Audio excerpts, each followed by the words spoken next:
จะเอิ้นฟังมือนี้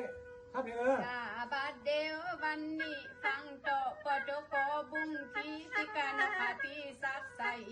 อีหักน้องจะใครได้นกน้อยเอามาปล่อยสังขารสารคงดีใบนกปีดมาปลูกเป่านากาเขาก๊อกนำนี่เอาเผาตั้งในตั้งเตกลางในเจ้าในโค้งและกินถอกเมื่อตีทายาดนางแลปล่อยออกนกน้อยเมื่อตาได้ปุ่นคอกับกินตอกกอกช่วยนี่ก็ล่ะทำมาช่วยอ่ะนาบาดเดียววันนี้เมื่อตาสุกสะเทนเนยดีเตงเต่าปอโตอายจางเมาเสียงหาดูอาเกนปีนี้เจอจ่าเสียนอาลุงสุโสภัยฟังซ้ำสุดเตนำเมกวันบอกคือยาสุอ่อนยิ่งลอยปล่อยกาปีอย่าไผมาจุน้องนอนปล่อยโกกาปุ้มไก่อันนี้จะเข้าละตอกกอกเพิ่มช่วยนี่นาบาดเดียววันนี้สละไม่น้องหันอายจัดอาณาคิงคำเนปีเอ้ยวันคุณลำไล่เปิดเทตังกาหนาหาดาอีหังน้องบ่พุดหินเบางามเซนเตอร์เสียก็ไปทำงานเปิ้นเบิกปันเจตาใดน้องเจจะไก่ขีดไก่เงินใจหันโคสมาตายดีโคเลยบ่มีโตสูแต่มานั่งอยู่นี่คูดคู่และเป็นคู่เยิมกันเดี๋ยวอีหังน้องก็ตาต้องหันเก่าสาท่าพอไม่ออกเปิ้นก็ไปบอกด่าปิ้นน้องและตามเตได้มาแม่นเมื่อสาท่าตกกลางใจได้มาห่างกินตันดูปีใหม่แม่นเมื่อเดินเจ็ดได้ออกแล้ว13คำวันดีที่อาสาท่าดีบ้านนั่งมุนและโปเมมีปีเจ้าปีน้องตึงญาติวงศาเปิ้นก่อเสน่หาหางกินตันและบ่ขาดเจดีคือจบเสียงหักด่าดอกไม้เมจางครับลงยองเธอมาครับจอมหน่อยกองคำจางเก่า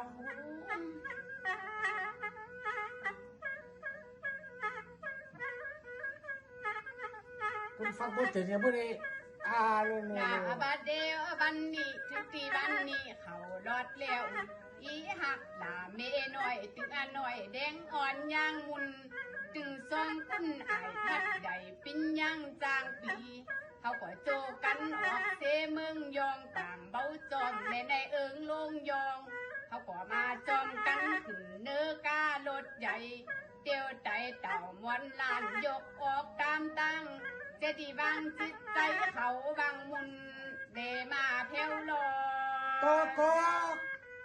ช่วย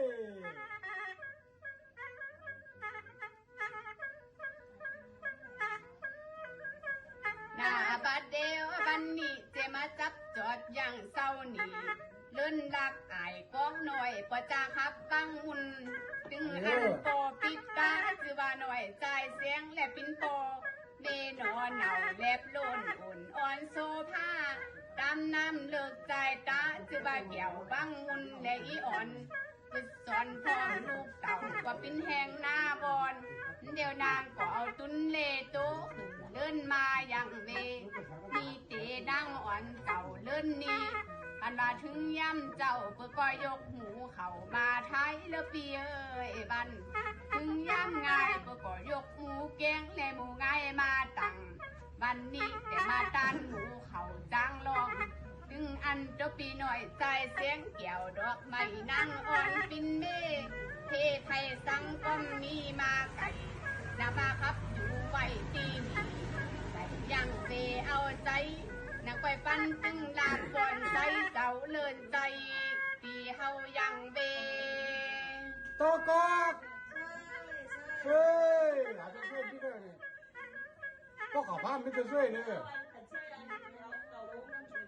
นาบาเดียวบันนี้ตั้งเตนี่เมื่อหนาเจ้าเลื่อนนี้จึงหน่อยหนุ่มใจเสียงจึงอันเมเขาเดินนี่นางอ่อนไหลปินเมเลยคือกอด อกจากดองตีนี่ไปแล้วมันมังปินดีสะปะโคฮีสังนิยามีมาไก่ได้สุกอยู่ไว้เลินกว่าและตีแหงบางมุนมีเงินเดะคำลงลายขึ้นเนื้อเลิ่นอย่าให้ขาดถึงอันปีหน่อยใจเสียงเกี่ยวดอกไม้นางอ่อนหน้าแม่หักปัดโปถึงอันลูกใจโตหน่อยกองคำเนี่ยเป็นกูนาบาครับสู่จึงซ้ำมีปัญญาปอนดีได้มีเตจาราทีนี่จำเลิ่นทำหาได้เงินคำเจ้าปาลาได้หลังขึ้นดีเดี๋ยวคุณขี้เสียงหน้าโล่งยองแล้วก็คอยนาบาครับโอยจึงซ้ำแต่ตีเลินหลักหน่อยใจเสียงอายโปเล่งนั่งอ่อนใจบานเพื่อขอปีศาจทีสะเทและอยู่วังมุนกว่างตั้งตอนนี้เมื่อแล้วได้เงินคำเขาปูมือได้เลอเมื่อปางอ่อนก็ให้ช่วยกัน